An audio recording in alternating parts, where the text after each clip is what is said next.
धर्मांतर प्रकरणातली मुख्य आरोपी निदा खानला छत्रपती संभाजीनगरमधून अटक करण्यात आली आणि हे प्रकरण वेगळ्याच वळणावर आलं। निदा खान सापडली MIM नगरसेवकाच्या घरात आणि त्यामुळे शिवसेनेच्या नेत्यांनी थेट MIMचे इम्तियाज जलील यांच्यावर गंभीर आरोप करत कॉर्पोरेट जिहादचे मास्टरमाइंड संभाजीनगरमध्येच असल्याचा दावा केला आणि इम्तियाज जलील यांची सखोल चौकशी करण्याची मागणी सुद्धा केली आहे।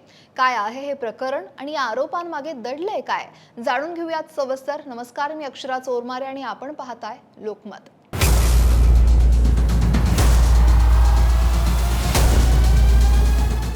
नाशिक पोलिसांच्या विशेष तपास पथकाने निदा खान हिला अखेर नारेगाव परिसरातील कैसर कॉलनीतून अटक केली।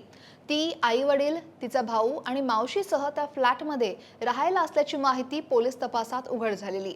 निदा खान हिला MIM नगरसेवक मतीन मजीद पटेल यांनी मदत केल्याची माहिती पोलिसांनी दिली। ती 4 दिवसांपूर्वीच या फ्लॅटमध्ये दाखल झाल्याची माहिती मिळाली आणि 2 दिवसांच्या आधीच पोलिसांनी ती या भागात लपल्याची पोलिसांना माहिती मिळालेली। पण कोणत्याही प्रकारची जोखीम नको म्हणून पोलिसांनी अगोदर या परिसराची आणि फ्लॅटची रेकी केली। त्यानंतर निदा खान हिला अटक करण्यात आली। सुमारे 1.5 महिना पोलिसांना गुंगारा देणाऱ्या निदा खानचा अटकपूर्व जामीन अर्ज हा नाशिक सत्र न्यायालयाने फेटाळला। निदा खानवर TCS मधील कर्मचाऱ्यांचं लैंगिक शोषण करणं, बुरखा घालायला आणि कुराण शिकायला आणि अगदी ऑफिसमध्ये बीफ खायला सुद्धा भाग पाडल्याचा गंभीर आरोप तिच्यावर आहे। तिच्या अटकेमुळे या रॅकेटचं जाळं किती खोलवर पसरलंय याचा उलगडा होण्याची आता शक्यता आहे। या निदा खानला नेमकी अटक कशी झाली, या संदर्भात पोलिसांनी काय माहिती दिली ती पाहूयात। नाशिक शहर देवळाली कॅम्प पोलीस स्टेशन गुन्हा रजिस्टर 156/26 या केसमध्ये आरोपी निदा खान यांचा जामीन माननीय न्यायालयाने फेटाळलेला होता। नाशिक शहर पोलीस व छत्रपती संभाजीनगर शहर पोलीस यांच्या जॉईंट ऑपरेशन मध्ये काल आरोपी निदा खान यांना छत्रपती संभाजीनगरच्या नरेगाव या परिसरातून ताब्यात घेण्यात आलेला आहे। तसेच नरेगाव परिसरातील स्थानिक नगरसेवक मतीन मजीद पटेल यांनी त्यांना आश्रय दिल्याचे निष्पन्न झालेलं आहे व त्यांना या गुन्ह्यामध्ये आरोपी करण्यात आलेलं आहे। मी छत्रपती संभाजीनगर यांचे पोलीस आयुक्त प्रवीणजी पवार त्यांनी दिलेल्या सहकार्याबद्दल त्यांचे आभार मानतो। निदा खानच्या अटकेनंतर आता या प्रकरणाला राजकीय वळण मिळालंय। राज्याचे सामाजिक न्याय मंत्री संजय शिरसाट यांनी MIMचे माजी खासदार इम्तियाज जलील यांच्यावर थेट आरोप केलाय। ते काय म्हणतायत पाहूयात। ही खान एकटी नाही तर तिच्याबरोबर तिची आई होती, तिची मावशी होती आणि तिला ज्यांनी सपोर्ट केला होता खऱ्या अर्थानं ते MIM होतं। MIMचे माजी खासदार इम्तियाज जलील यांनी मागे सुद्धा त्या संदर्भामध्ये उघडपणे स्टेटमेंटही केले होते आणि एका अर्थानं पाठिंबा दर्शवला होता। मुंब्राचं प्रकरण असो, नाशिकचं असो, पुण्याचं असो, अनेक ठिकाणी MIM या अशा प्रकारच्या त्यांच्या ज्या गतिविधी ज्याला म्हणता येईल त्या वाढवण्याचा प्रयत्न करतायत। धर्मांतर करणे, मुलींना फसवणे, हे सगळे प्रकार या MIMच्या महाशयाच्या नेतृत्वात होतात। म्हणून ही जी खान जी मुलगी आहे किंवा ही बाई आहे, ही एक मोहरा आहे, छोटासा मोहरा आहे। असे अनेक त्यांचा नेटवर्क महाराष्ट्रभर त्यांचं जाळं हे पसरलेलं आहे। संजय शिरसाट यांनी या प्रकरणात आता 5 महत्त्वाचे सवाल उपस्थित केलेत। यामध्ये सगळ्यात आधी काय तर निदा खान 1.5-2 महिने संभाजीनगरमध्येच का लपलेली।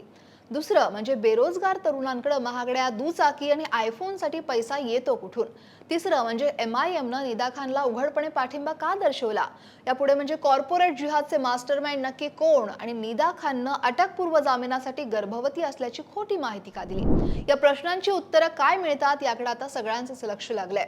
पण निदा खान ही इतर कोणत्याही शहरात न जाता छत्रपती संभाजीनगरमध्येच का लपली याचा सवालही त्यांनी विचारला। आता शिरसाट यांनी जलील यांच्या भूमिकेची सखोल चौकशी करण्याची मागणी सुद्धा केली आहे। दरम्यान या सगळ्या आरोपानंतर जलील यांनी प्रतिक्रिया दिली आहे। आपण पालकमंत्र्यांना काडीमात्र भाव देत नाही, त्यांनी आरोप केले म्हणून आपण गुन्हेगार ठरत नाही अशी प्रतिक्रिया जलील यांनी दिली आहे। हर आरोपी को, मेरा मतलब ये है आरोपी एक्यूज्ड पर्सन को ये अधिकार होता है कि उसके ऊपर अगर कोई आरोप लगे है तो वो अदालत जा सकता है, बेल के लिए अप्लाई कर सकता है, अपना पक्ष अदालत के सामने रख सकता है। निचली कोर्ट में इस लड़की को बेल नहीं मिली, उसका राइट है कि वो हाई कोर्ट में जाए, हाई कोर्ट में रिजेक्ट होती है तो सुप्रीम कोर्ट में जाए। ये कानून का नियम है। इस लड़की के ऊपर महज आरोप है और उस आरोप के तहत अगर पुलिस ने उसको गिरफ्तार करके लेके गई है तो पुलिस अपना काम करेगी।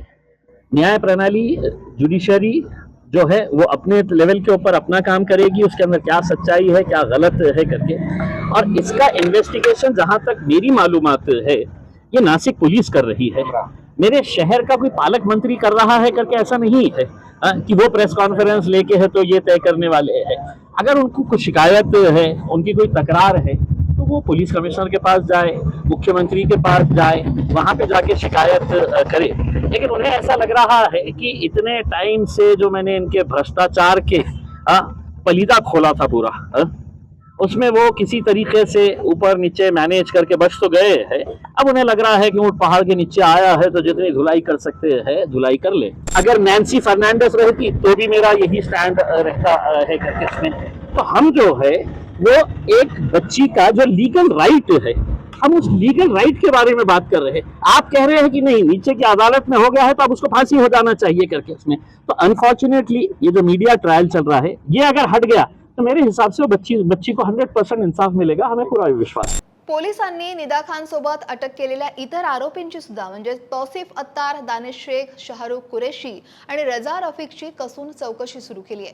त्यांच्या बँक खात्यापासून ते डिजिटल नेटवर्क पर्यंत सगळ्या गोष्टी तपासल्या जात आहेत। या प्रकरणात आंतरराष्ट्रीय किंवा मोठ्या संघटनांचे सुद्धा हात असू शकतात अशी शक्यता वर्तवली जाते।